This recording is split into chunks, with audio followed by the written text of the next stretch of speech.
Bon, et bah ça y est, la news est officielle. Alpine va s'associer à Mercedes dès 2026 pour profiter de leur moteur et de leur boîte de vitesse. Alors j'ai noté 2-3 petits trucs. On va revenir là-dessus, cette information, parce que quand même c'est capital pour le futur d'Alpine en Formule 1. Je sais pas si on s'en rend compte. Bon alors évidemment, pourquoi Alpine décide de passer chez Mercedes? Parce que le moteur Renault était nul, merci, au revoir. Évidemment, c'est le cheminement le plus basique, le plus logique entre guillemets de penser qu'on peut faire. Mais j'aimerais quand même qu'on revienne dessus pour voir est-ce que c'était réellement le cas.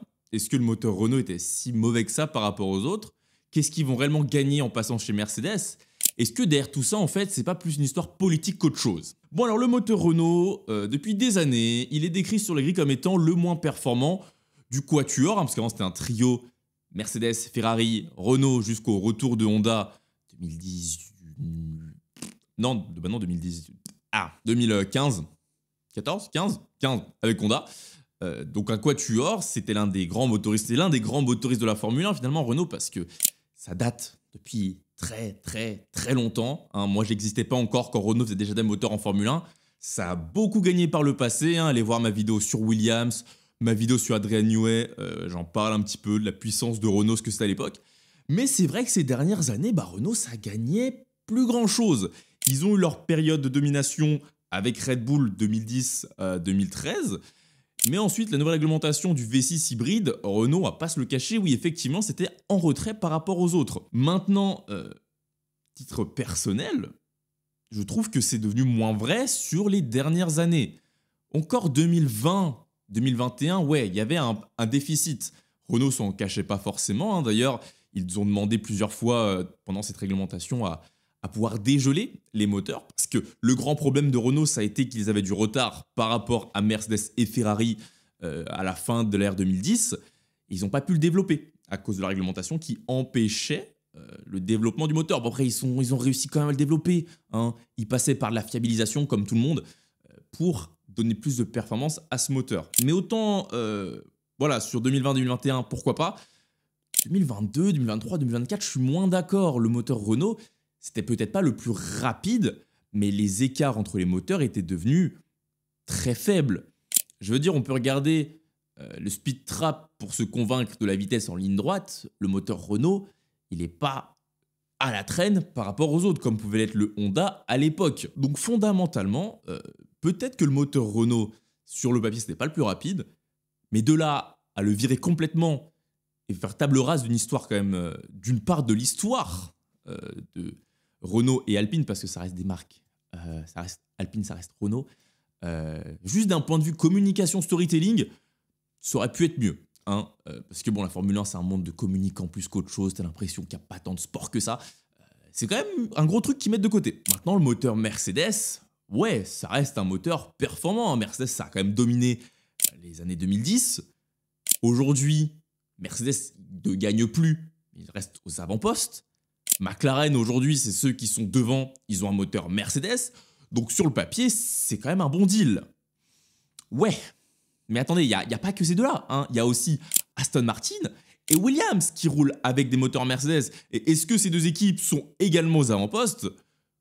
Un petit peu moins. Aston Martin, ils ont fait un gros jump en 2023, mais derrière ça n'a pas suivi. Williams ont un moteur Mercedes depuis longtemps. Très longtemps. Donc prendre un moteur Mercedes, c'est bien, mais c'est pas synonyme tout de suite de victoire. C'est pas synonyme tout de suite de retour aux avant-postes avec plus de performance.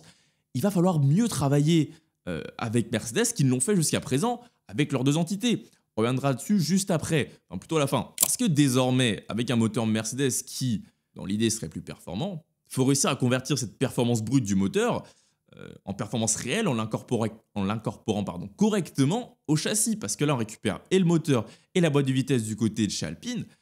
Bah, ça change un petit peu la philosophie. Alors, changer la philosophie, dans tous les cas, il faut qu'il la change parce que le moteur, il arrive en 2026 avec la nouvelle réglementation. Donc, la voiture, elle sera toute nouvelle. Logique. Ils n'auraient pas fait ça en 2025, ça n'aurait pas eu de sens. Mais n'empêche qu'ils vont devoir désormais travailler en prenant en compte le fait que le moteur, il va être donné tel quel et qu'ils ne vont pas pouvoir réellement apporter des modifications comme ils auraient pu le faire avec un moteur Renault. Maintenant, le moteur, la boîte de vitesse, c'est là. Tu te débrouilles pour le faire rentrer dans ton châssis. C'est ton problème.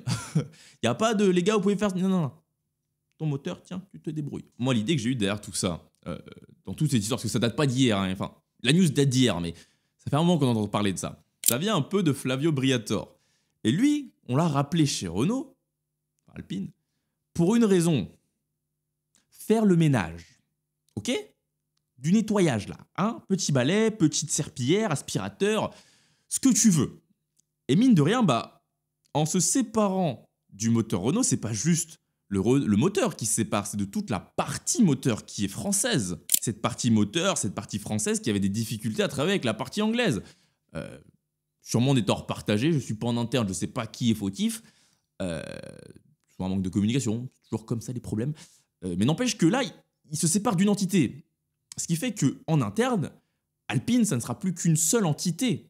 Ça sera le côté châssis à Enstone. Donc, entre grands guillemets, niveau gestion des ressources humaines, niveau gestion du personnel et des conflits internes, ça sera plus simple. Vaut mieux gérer une seule entité que deux. Alors, c'est malheureux, certes, pour la partie moteur, mais d'un point de vue stratégique et opérationnel et de gestion de l'effectif, parce que si c'était ça le gros problème de chez Alpine ou des Renault des dernières années, le fait que les deux blocs ne s'entendaient pas, si tu te sépares d'un bloc, normalement, tu réduis tes problèmes. Alors, est-ce qu'ils se sont séparés du bon bloc ? Seul l'avenir nous le dira. Mais maintenant, disons que ils ont séparé cette partie-là, moins de problèmes. Il faudra quand même faire fonctionner le moteur. Hein. Ça, il n'y a pas de secret. Ils auront peut-être juste la partie châssis pour faire fonctionner le moteur. Parce que je reviens sur mon histoire là de speed trap, machin chouette. La vitesse de pointe avec un moteur, c'est bien, mais c'est pas le moteur qui fait tout. Enfin, il donne la puissance, évidemment, que c'est quand même primordial. Mais l'aéro compte tout autant. On peut avoir la voiture avec le meilleur moteur, si l'aéro derrière ne suit pas, on n'ira pas plus vite. L'aéro, ce qu'il faut, c'est avoir le moins de traînées possible, c'est-à-dire que la voiture soit... En gros, il faut juste que les flux d'air soient extrêmement bien redirigés pour pas que la voiture fasse trop barrage avec l'air, pour que ce soit fluide. Parce que si tu as des gros barge-boards, des gros murs, t'as beau aller très vite, c'est bloqué, quoi. Ça ralentit. Alors que si c'est tout fin, c'est tout lisse, c'est tout... ça va plus vite. Bref, Alpine qui passe chez Mercedes... niveau moteur, boîte de vitesse. Alors apparemment, ils ont des plans pour quand même refaire une boîte de vitesse 2027. Je sais pas ce que ça va leur mener tout ça. Ils ont déjà assez de problèmes comme ça. J'attends de voir. J'attends de voir ce que ça va donner. Parce que si ça gagne, si ça revient dans le top 3, franchement, c'est une bonne chose. Maintenant, d'un point de vue identité d'équipe française, marque française Alpine, effectivement, il n'y a plus grand chose de français. Châssis anglais, moteur allemand, marque française, bon.